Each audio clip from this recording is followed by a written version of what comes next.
Hello everyone, this is Diksha Jackar. Welcome to this session. These are the different platforms where you can connect with me. You'll find link of these platform in the description box, and if you are new to my channel, you can hit the subscribe button if you find my channel useful. So let's start the vocab series in which we learn 5 words from The Hindu newspaper Monday to Friday. चलिए start करते हैं the Hindu vocabulary को 13 मार्च की। तो हमारा पहला word है अनस्कैथ।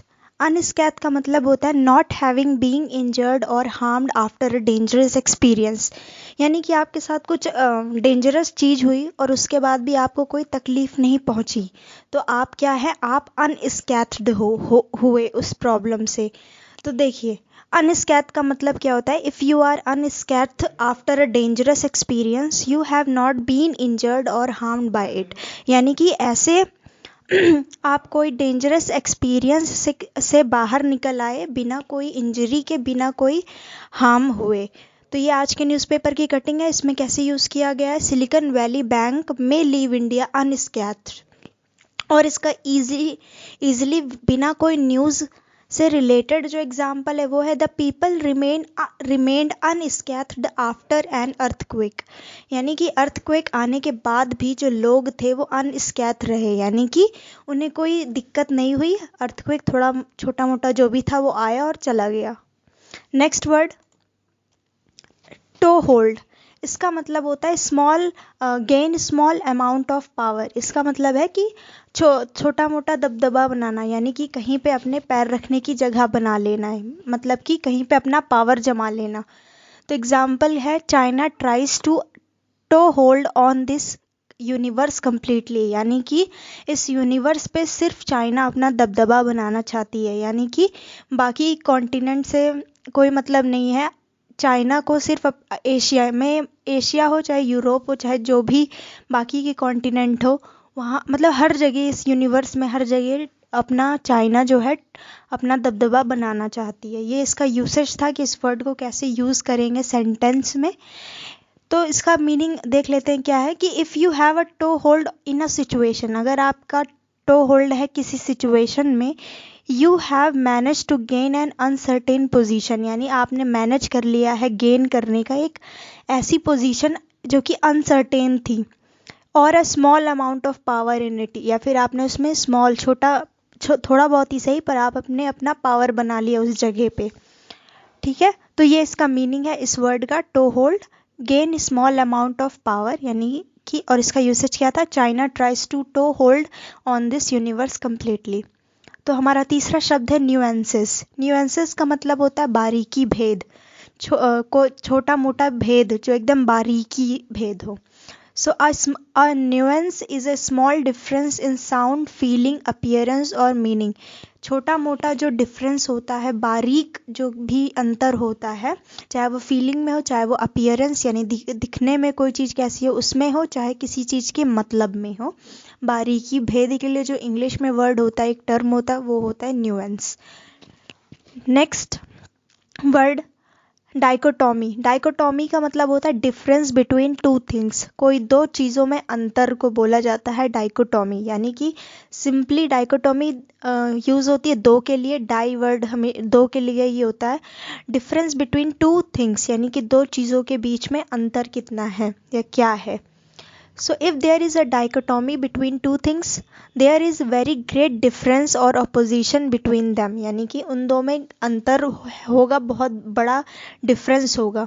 जैसे कि इसमें और इसमें कलर का डिफरेंस भी देख सकते हैं। ये ईजीएस्ट लेवल पे एग्जांपल है, बट इसका मतलब कि अंतर भेद होना दो चीज़ों में। नेक्स्ट हमारा वर्ड है फिफ्थ सैक्रेमेंट। सैक्रेमेंट का मतलब होता है संस्कार। जो हिंदी में जो वर्ड होता है संस्कार, उसको अगर इंग्लिश में कहना है तो उसके लिए वर्ड होता है सैक्रेमेंट।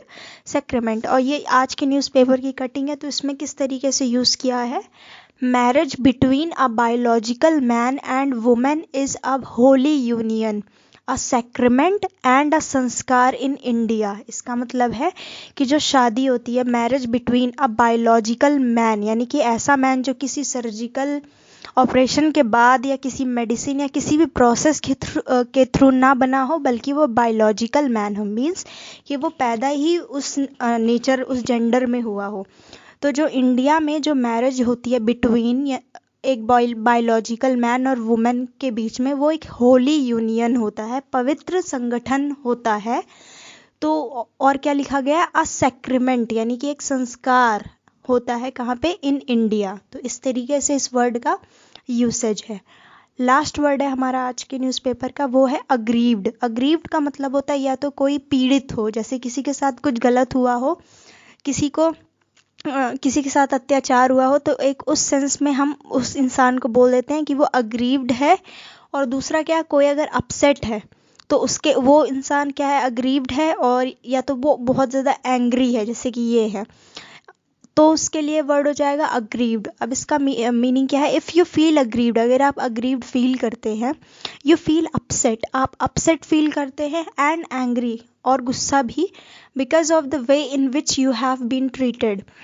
क्यों ऐसा फील करते हैं अपसेट या एंग्री, क्योंकि आपके साथ कुछ गलत व्यवहार हुआ है, आपको गलत तरीके से ट्रीट किया गया है। एक एग्जाम्पल सेंटेंस यहाँ पे भी है, I really feel aggrieved at this sort of thing, यानी कि इस तरीके की चीज़ के वजह से मैं अग्रीव फील कर रहा हूँ, अपसेट प्लस एंग्री फील कर रहा हूँ।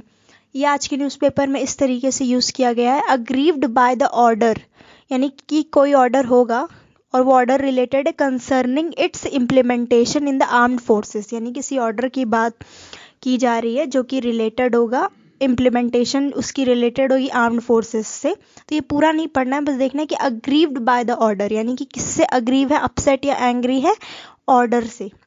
तो इस तरीके से ये आज यूज़ हुआ है। So that's it for today session.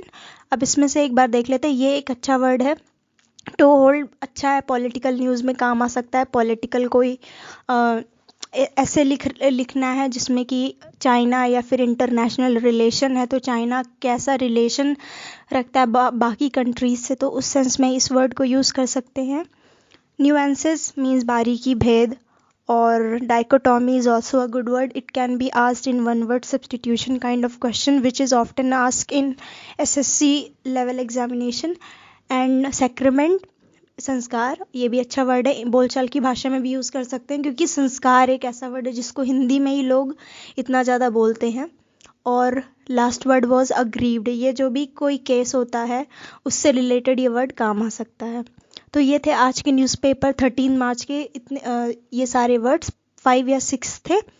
So that's it for today's session, I will see you in the next video.